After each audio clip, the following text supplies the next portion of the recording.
Welcome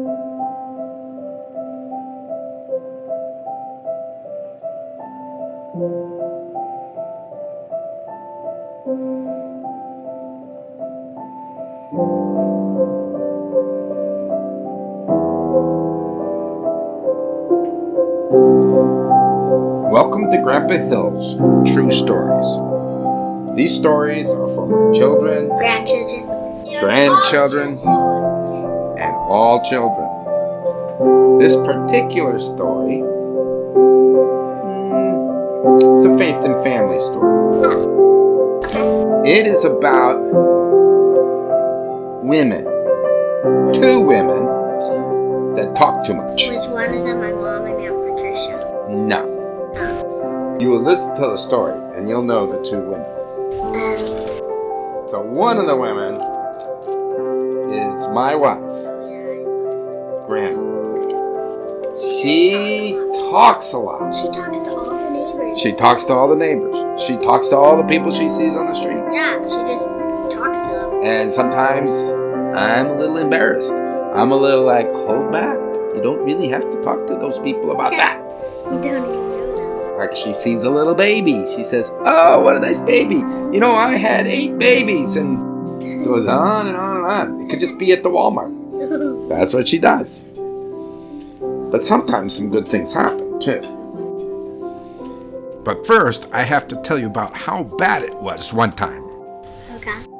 I was at a marriage encounter meeting. What's that? Don't worry about marriage encounter. You'll find out about that later, too, someday. Yeah, sorry. You sure? Yeah, well, not absolutely sure, but pretty sure. Okay. Okay, Is so... it going to be boring? But no, this was just me and my grandma and... not my grandma, but grandma. Yeah. Yeah, okay. Mary Lee. Yeah. And a bunch of other couples. We're all getting together. Yeah. And there's no kids. The kids are all with babysitters. And we're having a little meeting. A date. It's a little bit like a date. Yeah. Oh. But now it's time to go home. Okay. And, you know, like, sometimes you get ready to go home. Your wife's not ready to go home. Yeah. What is she doing? Talking. So I go in the house and I say, hey, I've been waiting in the car. It's time to go home. Yeah, I'll just be a minute. Yeah. Okay. You don't want to make a scene. Probably won't happen. Yeah, probably won't happen. I go back. I sit in the car for another 20 minutes. 20 minutes. And it's like, oh, I come back in. Oh, we got to get going. Be patient. Okay, I go back out in the car. I'm waiting 10 more minutes. Then I'm not patient anymore. Yeah. I leave. You leave without Grandma? Yeah, I go home. Why do you do that? Because the babysitter has to go home. All the kids are asleep. You know, your mom's asleep and Patricia and Brian, they're all asleep. You can't just be left. I know, but I did. I took the 10-minute ride, took her home, the babysitter. Then I went back to the house where Grandma was still talking. And I came back in again. And I said, honey, we gotta go. We get home. We walk in the door. Babies. The babysitter's not there. Yeah. And the babies are all asleep. Mm-hmm. And she is really disturbed. And I have to tell her. She was the one who decided No. But I was wrong. I should have never left the building without her. Why? Because, like you said in the beginning, I left the children at home. You know, it was about 20, 30 minutes. They were at home alone. So that still wasn't the right thing. But I did lose my patience. That wasn't right either. But that's the way it was. She would talk and talk and talk. And you know what that's like. Yeah. And then you got to wait and wait and wait. Yeah. Now, let me tell you about the other woman that talked too much. That was your Aunt Patricia. Oh, Aunt Patricia. Yes. She would get on the school bus. And everybody knew she was on the school bus. Because she'd be talking. She had a nickname. She did? From the school bus driver. Chatterbox. She would ask and ask and ask and talk and ask and talk and ask. It was the only thing you heard. You didn't hear the traffic and you didn't hear all the kids at the back of the bus. She was just talking. Yeah, it was a lot. So she was always talking. It made sense, you know. Grandma always talked. Patricia always talked. Well, finally one day, Patricia grew up. Yeah. And she found out the problems that could come from all this talking. Bad mouth? No, not a bad mouth. No, nothing. Mom says that happens when Brendan sucks his thumb. Oh, no, that's different. Sucking your thumb and crooked can make your teeth crooked sometimes. It changed the way they grow. That's a different story. Okay. But in this story, Patricia calls me. She's at the Back to Nature store in Indiana, Pennsylvania. Whoa. And she's working as a clerk. Oh. And that's really nice. She's got a job. She She's wants to... gonna talk. She wants to go to college. But if you don't do your job, and Grandma had a job like this once before too, and she would get in trouble as a cashier because she would want to talk to all the customers. Yeah. The customers would line up in her aisle because they loved her talking, but the boss didn't like her talking because she was too slow checking them out. She couldn't move the items fast enough.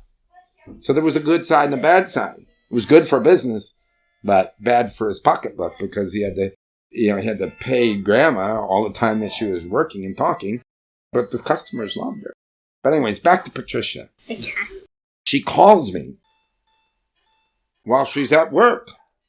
And I says, honey, you're not supposed to be talking to people other than your customers while you're at work. Get back to work. We'll talk later. No, Dad, you got to listen to me. Okay, I listen. I'm going to listen. I figure I'm going to listen for about a minute. And she says, well, I was talking to... I said, honey, listen, you're talking to me about talking to somebody and you're all getting paid to do that. No, you're getting paid to check people out at the counter. Mm-hmm. And Patricia went on and on and on. She needed to tell me about talking to this lady. And then she finds out that she's telling the lady her story about going to college and how she wants to go to school and she wants to go to this particular college, Indiana University, Pennsylvania. That's where she wants to go, but she can't afford to live on campus. And she's got these different things and she's homeschooled. All this stuff. She's just chattering. Instead of doing her job. I'm getting a little nervous on the phone. She's been talking to me for about 5 or 10 minutes now. And she's already been talking to this lady for at least 5 or 10 minutes. And it's just too much. And I said, listen, you just finish the story when you get home. And she says, no, Dad, you got to listen. She did go home. And then I got a phone call. Honey, you're already on a phone call. You're supposed to be working. Then I got a phone call. So who called you? Says, oh, it was the lady's assistant. The lady I was talking to, she was the dean of the honors college at IUP. And she called her assistant, and he called me and offered me a 4-year scholarship at the honors college. Got quiet. Just because she was talking? Talking, yeah. So now, forever and a day, I never, ever lose my patience. I can't say that. I probably have lost my patience, but I haven't shown it when it comes to these women. These two women, when they're talking, I just let them. Yeah, something like that can happen. In some of the stories, like Grandma's first couch, okay? She's talking to the man selling the furniture. Yeah. Talking and talking and talking, and pretty soon she gets it half off. Yeah, which is or she goes and buys a car, and she's talking and talking and talking, and then all of a sudden we save $500. Or she goes to the insurance company. It's hard to deal with insurance companies. Her story about the check that she got. She'd go from desk to desk to desk, talking and being friendly and chatting, and she comes home with the money. And I started to realize Grandma and Patricia so much amazing really can get a lot of stuff done. And what are they doing? Talking. They're talking, but they're not just talking. They're also telling their story. They're telling personal things about themselves, and the other people share it, and they kind of like get to know each other. So sometimes they're complete strangers. Sometimes it's just the relatives that are visiting. Like my sister used to visit, and she would come and visit, and Mom would be there, Grandma would be there, and my sister, and they'd start talking. And then when my sister would go home, and my wife, Mary Lee, she says, oh, that was a nice visit. And I'd say, yeah, I wish I could have talked to somebody. Because I can't even talk because they're just going, yep, yep, yep, yep, yep, yep. They just talk and talk and talk. I don't even know what they're talking about some of the times. And they just keep changing the subject. And it's a little bit crazy. And then I started to understand that telling your story and sharing that way is really, it doesn't always seem like it's making sense or that it's worth anything. But I just told you how it was worth it with Grandma. And it was worth it with Aunt Patricia with her scholarship. But the thing is that it was so worth it that I did something. I started talking. Yeah. I'd talk and talk. Sometimes it had nothing to do with anything. And I'd do it at work too. And then sometimes it doesn't look good because the worker's not working and I would be talking to him. But I'm getting information. I got a friendship. Maybe the next time I walk into the room or into that building, that part of the building, that guy will come up and talk to me. He'll tell me something about what's going on with the machine. He'll share with me that he wouldn't share with his own boss. Why is he doing that? Because you made a friend. So I'm hoping, like with the podcast and stuff, that I'm making some friends. I'm telling a story. I'm showing people and telling them about the stuff that I've done. Yeah, like the one with honey and stuff. Yeah, like the honey and the road rash. Oh yeah, they learned about road rash. That's true. Yeah. But do you also see that we only know about the road rash because we had a midwife. And we only had a midwife because we were talking to some people about wanting to have safer births. Yeah. And so all of a sudden we have a midwife. Midwife knows about road rash. And then, oh, guess what? I'm talking to people at work about wanting to run a bakery. And they say, oh, yeah, you need to get your honey from so-and-so. So we get our honey from so-and-so. So we had that raw honey right on the shelf. Which is perfect. As soon as it was just all clicked together for Grandma. But that was the product of several stories, several sharings. So the important thing about the story is that as you're talking, it seems like it doesn't matter. It really matters. Yeah. Even you like singing that little song. Like I might put that little song into this story.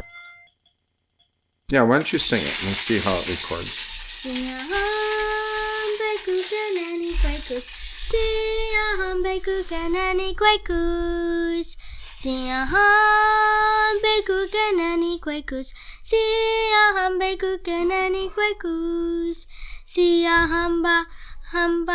Hamba, oh, siya hamba kukanani kwakus.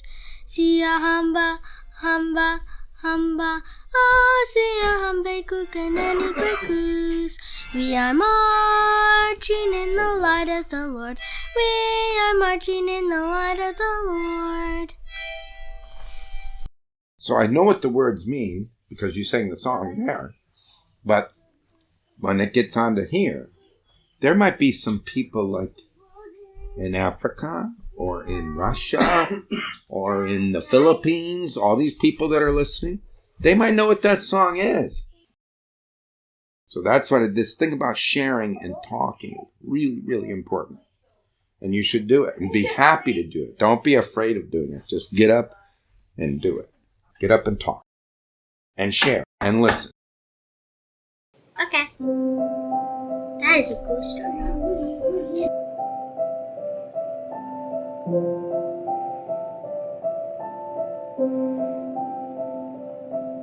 Hello, this is Grandpa Hill.